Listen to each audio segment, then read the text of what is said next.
సిద్దిపేట జిల్లా కోహెడ మండలం పార్లమెంట్ ఎన్నికల నేపథ్యంలో BRS party Karimnagar parliament MP అభ్యర్థి బోయినపల్లి వినోద్ కుమార్, ఉస్నాబాద్ నియోజకవర్గ మాజీ MLA Odithala Satish Kumar BRS party office విలేకరుల సమావేశం నిర్వహించారు.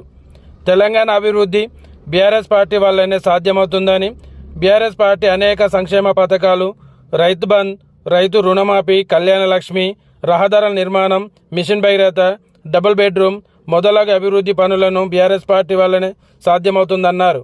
ఈ కార్యక్రమంలో ఎమ్మెల్సీ తక్కెనపల్లి రవీందర్, కిమ్స్ చైర్మన్ పెరియాల రవీందర్ రావు, ఫ్యాక్స్ చైర్మన్ దేవేందర్ రావు, రాష్ట్ర కార్యవర్గ సభ్యులు కర్రా శ్రీహరి, మాజీ జడ్పీటీసీ లక్ష్మణ్, మాజీ ఎంపీపీ తిప్పరపు శ్రీకాంత్, మండల బీఆర్ఎస్ పార్టీ అధ్యక్షులు పెరుగు నరేందర్, గవ్వ వంశీధర్ రెడ్డి, ఆవుల మహేందర్, బీఆర్ఎస్ పార్టీ కార్యకర్తలు తదితరులు పాల్గొన్నారు.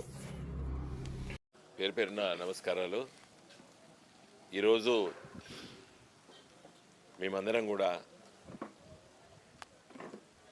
సతీష్ గారు, ఈ నియోజకవర్గ ఇన్ఛార్జ్ మాజీ శాసనసభ్యులు గారు కోహెడ, అదేవిధంగా హుస్నాబాద్ టౌను, హుస్నాబాద్ రూరల్ మండలం సమావేశాలు 3 సమావేశాలు వేరువేరుగా పెట్టుకున్నాము. 5:30 కోటి, 7 గంటల కోటి, 8:30 కోటి పెట్టుకున్నాము. దురదృష్టవశాత్తు మరి వర్షం బాగా పడుతున్న సందర్భంలో మరి మెరుపులతో ఉన్నటువంటి ఈ వాతావరణంలో పెట్టడం భావ్యం కాదని చెప్పి మరి దీన్ని వాయిదా వేసుకున్నాం. రేపో ఎల్లుండో మళ్ళీ పెద్ద ఎత్తున సమావేశాలు పెడతామని చెప్పి మా మిత్రులందరూ చెప్పారు. టెస్కాప్ చైర్మన్ గారిని, రవీంద్రరావు గారిని ముఖ్య అతిథిగా పిలిచినాం. మరి రాష్ట్ర పార్టీ తరఫున కేసీఆర్ గారి సూచన మేరకు మన తక్కలపల్లి రవీంద్రరావు గారు ఎమ్మెల్సీ గారు వారు మరి ఇక్కడ ఉండి చాలా మంచి ఏర్పాట్లు అవన్నీ చేశారు. మరి మా పార్టీ స్టేట్ జనరల్ సెక్రటరీ గారు కర్ర శ్రీహరి గారు పర్యవేక్షణలో ఇలా కోహెడ మండలం మీటింగ్ చాలా సక్సెస్ అవ్వడానికి ఇవన్నీ కూడా ప్రయత్నం చేశారు. దేవేందర్ గారు, నరేందర్ రెడ్డి గారు, అదేవిధంగా మరి యూత్ లీడరు వీళ్ళందరూ కూడా, వంశీ వీళ్ళందరూ కూడా చాలామంది, ముఖ్యంగా మా సీనియర్ పార్టీ నాయకులందరూ కూడా చాలా ఏర్పాట్లు చేసినందుకు వాళ్ళు బాధపడతలేరు. ఇంతకంటే మంచి సమావేశం పెడతాం. ఈరోజు ఏర్పాట్లకు మళ్ళీ కసిగా పెడతామని చెప్తున్నారు. వర్షం పడుతున్నది. నేను తొందరగా చెప్తున్నాను, అభివృద్ధి జరగాలన్నా విధ్వంసం జరగాలన్నా, అభివృద్ధి కోసం పాటుపడితే గులాబీ జెండా కారు గుర్తుకు ఓటు వేయాలి. విధ్వంసం, కాంగ్రెస్ పార్టీ అధికారంలోకి వచ్చి వ్యవసాయాన్ని మొత్తం కూడా విధ్వంసం వైపు తీసుకెళ్ళింది. వ్యవసాయం మొత్తం విధ్వంసం దారిలో పడ్డది. ఇవాళ వ్యవసాయం ఎట్లయిపోయిందంటే కరెంటు లేక, నీళ్లు లేక, మరి ఈరోజు గ్రామీణ ప్రాంతాల్లో రైతాంగానికి ఇచ్చినటువంటి సౌకర్యాలు, సంక్షేమ పథకాలు అన్నీ కుంటుపడిపోయినాయి. అసలు గ్రామీణ వాతావరణం, పల్లెటూరులో పోయి మంచిగా ఇల్లు కట్టుకొని బతకాలి అనేటువంటి ఒక మంచి వాతావరణం నుండి మళ్ళీ ఎటో వైపోతున్నది. భయమేస్తున్నది. ఒక కాంగ్రెస్ పరిపాలన ఏముండేది? అలజడి, నిరాశ, నిస్పృహ, రోజు ఎన్కౌంటర్లు, లొల్లులు, తన్నుకునుడు, గుద్దుకునుడు, బతకాలని ఆశ లేకపోవడము, ఊర్లకి వెళ్ళి పట్టణాల వైపు కూలీలుగా మారిపోయినటువంటి రైతులను చూసినాం. చిన్న చిన్న కమతలు 5 ఎకరాలు 10 ఎకరాలు ఉన్నటువంటి కుటుంబాలు కూడా హైదరాబాద్ పోయి కూలీ పని చేసుకునే బతికినటువంటి వాతావరణం మళ్ళీ రేవంత్ రెడ్డి తీసుకొస్తాడని చెప్పి విధ్వంసం అయిపోతుందని చెప్పి నాకు భయం వేస్తున్నది. ఇదే సందర్భంలో మరి బీజేపీ ఈరోజు మరి 4 ఎంపీలు గెలిచిండ్రు. ఈ రాష్ట్రానికి ఒక్క పైసా పనిచేయలేదు. మరి బండి సంజయ్ గారు రాష్ట్ర అధ్యక్షుడిగా బీజేపీ ఎంపీగా ఉండి, నరేంద్ర మోడీ గారు ప్రధానమంత్రి ఉంటే ₹1 పట్టుకరానోడు మళ్ళీ ఓట్ల కోసం ఎందుకు వస్తున్నాడు నాకు అర్థమవుతలేదు. అక్షంతలు ఇచ్చినా నేను అని చెప్పేసి మాట్లాడుతున్నారు. నిజంగా మేము మరి రాజకీయం, దేవుణ్ణి రాజకీయం చేయాలంటే యాదాద్రి ప్రాజెక్టు గత గొప్పగా నిర్మించినాం. ఎక్కడ కూడా రాజకీయాలకు వాడుకోలేదు దాన్ని. మరి ఇలా ఈ బీజేపీ పార్టీ రాజకీయాల కోసం వాడుకుంటుంది. దేవుడు అనేది విశ్వాసం, మతం అనేది ఒక విశ్వాసం, ఒక నమ్మకము, రాజ్యాంగం చెప్తుంది. కానీ ఈ దుర్మార్గులు దాన్ని రాజకీయాలు తీసుకొచ్చినటువంటి ఒకటి, రేపు పొద్దున కోర్టులో కూడా కేసేయచ్చు.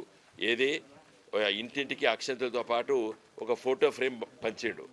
ఏది రాముడు, రామాలయము, మోడీ గారు, బండి సంజయ్ గారు, పువ్వు గుర్తు.